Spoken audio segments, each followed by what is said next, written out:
রাকাত, সুবহানাল্লাহি বিহামদি।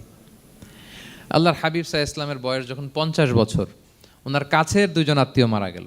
ওনার প্রিয়তমা স্ত্রী খাদিজা রাদিয়াল্লাহু তাআলা আনহা ইন্তেকাল করলেন, ওনার প্রিয় চাচা আবু তালেব ইন্তেকাল করলেন। দুজনই শেল্টার দিত, একজন ঘরে একজন বাইরে।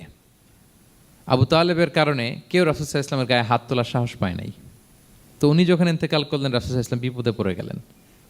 সারাদিন কাফেরদের বকা ঝকা গালি খেয়ে ঘরে যখন আসতেন, খাদিজা রাদিয়াল্লাহু তাআলা আনহার কথা শুনলে ওনার হৃদয়টা প্রশান্ত হয়ে যেত। তো বাইরের চাচাও নাই, ভেতরের স্ত্রীও নাই, দুজনই মারা গেলেন ওই বছর। ওই বছরকে বলা হয় আমুল হুজন, মানে দুশ্চিন্তার বছর।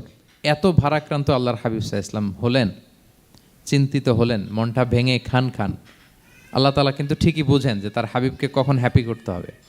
আল্লাহ তাআলা তখন সাইয়েদনা জিবরাইল আলাইহিস সালামকে পাঠালেন যে যাও, আমার বন্ধুকে আর পৃথিবীতে থাকার দরকার নাই, আমার বন্ধুকে ঊর্ধ্ব জগতের নৈশ ভ্রমণের ইনভাইটেশন দিয়ে আসো, মানে মেরাজের ইনভাইটেশন দিয়ে আসো। পড়েন সুবহানাল্লাহ। সুবহানাল্লাযী আসরা বিআবদিহি লাইলাম মিনাল মাসজিদিল হারামি ইলাল মাসজিদিল আকসা, মসজিদে হারাম থেকে মসজিদুল আকসায়, তারপরে উপরে সুম্মা দানা ফাতাদাল্লা ফাকানা কাবা কাউসাইনি আও আদনা।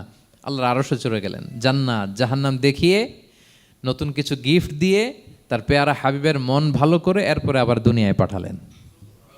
ওয়ালা সাউফা ইউতিকা রাব্বুকা ফাতারদা। নবী হে, আপনাকে এত নেয়ামত দিব, আপনি শুধু খুশিই হবেন আর সন্তুষ্ট হবেন। সুবহানাল্লাহ।